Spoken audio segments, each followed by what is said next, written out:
بسم اللہ الرحمن الرحیم۔ السلام علیکم پیارے ناظرین، آج ہم آپ کے سامنے حضور غوث پاک رحمۃ اللہ علیہ کے بچپن کے 3 نہایت ہی دلچسپ اور سبق آموز واقعات لے کر حاضر ہوئے ہیں۔ ان واقعات کو مکمل طور پر سمجھنے کے لیے ہماری ویڈیو کو آخر تک ضرور دیکھیے گا اور ویڈیو پسند آنے پر اس کو لائک اور اپنے زیادہ سے زیادہ احباب سے شیئر کیجیے گا۔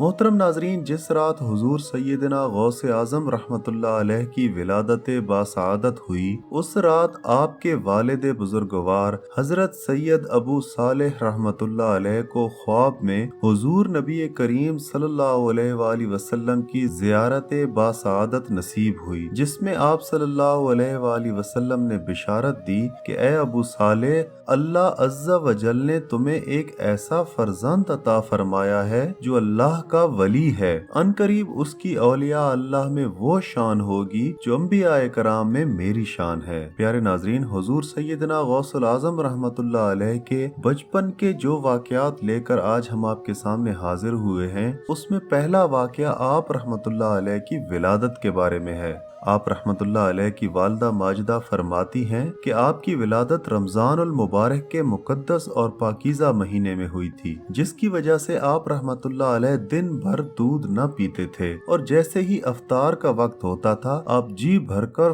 فوراً دودھ نوش فرما لیا کرتے تھے، جس کی وجہ سے آپ کے معصوم چہرہ مبارک پر نہایت ہی دل فریب اور نیازمندانہ مسکراہٹ بکھر جاتی تھی۔ ناظرین، یہ بات پورے جیلان شہر میں مشہور ہو گئی کہ سادات گھرانے میں ایک ایسا لڑکا پیدا ہوا ہے جو رمضان المبارک میں دن کے وقت دودھ ہی نہیں پیتا ہے اور غالباً وہ روزے کی حالت میں رہتا ہے۔ پیارے ناظرین، پھر کیا ہوا کہ آپ کی ولادت باسعادت کے دوسرے سال موسم ابر آلود ہونے کی وجہ سے لوگوں کو رمضان المبارک کا چاند ہی دکھائی نہ دیا۔ لوگ بے حد پریشان ہوئے کہ اب ہم رمضان المبارک کا تعین کیسے کریں گے۔ اسی اثناء میں کسی نے کہا کہ کیوں نہ ہم ابو صالح رحمۃ اللہ علیہ کے گھر میں چلے جائیں، کیونکہ ان کے گھر میں ایک بیٹا پیدا ہوا تھا جو رمضان میں روزے کی حالت سے رہتا تھا اور اپنی والدہ ماجدہ کا دودھ نہیں پیا کرتا تھا۔ وہ لوگ جمگھٹے کی صورت میں آپ کی والدہ ماجدہ کے پاس آ کر درخواست کرتے ہیں کہ خدارا ہمیں بتائیے کہ کیا حضور شیخ عبد القادر جیلانی رحمۃ اللہ علیہ نے آج دودھ پیا ہے یا نہیں پیا، تاکہ ہم رمضان ہونے یا نہ ہونے کا تعین کر سکیں۔ حضور سیدنا غوث الاعظم رحمۃ اللہ علیہ کی والدہ نے جواب دیا کہ آج میرے بیٹے نے دودھ نہیں پیا ہے، یعنی آج ماہ رمضان المبارک کی پہلی تاریخ اور پہلا روزہ ہے۔ ناظرین، یہ بات سن کر بہت سے لوگوں نے مذاق اڑایا، لیکن جب اس بات کی تصدیق ہو گئی تو وہ سارے لوگ آپ رحمۃ اللہ علیہ کی زیارت کے لیے جوق تر جوق آنے لگ گئے اور آپ کے والدین سے معافی کے طلبگار ہوئے۔ پیارے ناظرین، آپ رحمۃ اللہ علیہ کے بچپن کے حوالے سے دوسرا واقعہ یہ ہے کہ حضور سیدنا غوث اعظم رحمۃ اللہ علیہ جب پڑھنے لکھنے کے لائق ہو گئے تو آپ رحمۃ اللہ علیہ کو قرآن مجید کی تعلیم دلوانے کے لیے ایک مدرسہ میں لے جایا گیا تاکہ آپ قرآن مجید کو حفظ کر سکیں۔ جب آپ رحمۃ اللہ علیہ اپنے استاد کے سامنے دوزانو ہو کر بیٹھ گئے تو آپ کے استاد نے کہا کہ اے میرے بیٹے، پڑھو بسم اللہ الرحمن الرحیم۔ آپ رحمۃ اللہ علیہ نے بسم اللہ الرحمن الرحیم پڑھنے کے ساتھ ساتھ ہی الحمدللہ سے لے کر مکمل 18 سپارے زبانی سنا دیے۔ آپ رحمۃ اللہ علیہ کے استاد حیرانگی کے عالم میں آپ کو دیکھتے ہی رہ گئے۔ انہوں نے آپ سے پوچھا کہ اے میرے بیٹے، تم نے یہ 18 سپارے قرآن پاک کے کب اور کیسے حفظ کیے؟ آپ رحمۃ اللہ علیہ نے فرمایا کہ اے میرے استاد محترم، میری والدہ ماجدہ کو یہ 18 سپارے از بر یاد ہیں۔ میں جب والدہ محترمہ کے پیٹ میں ہوا کرتا تھا تو وہ کثرت سے ان سپاروں کی تلاوت کیا کرتی تھیں، چنانچہ ان کو سن سن کر یہ 18 سپارے مجھے حفظ ہو گئے ہیں۔ پیارے ناظرین، اس لیے ہمیں چاہیے کہ جب ہماری مائیں بہنیں یا بیٹیاں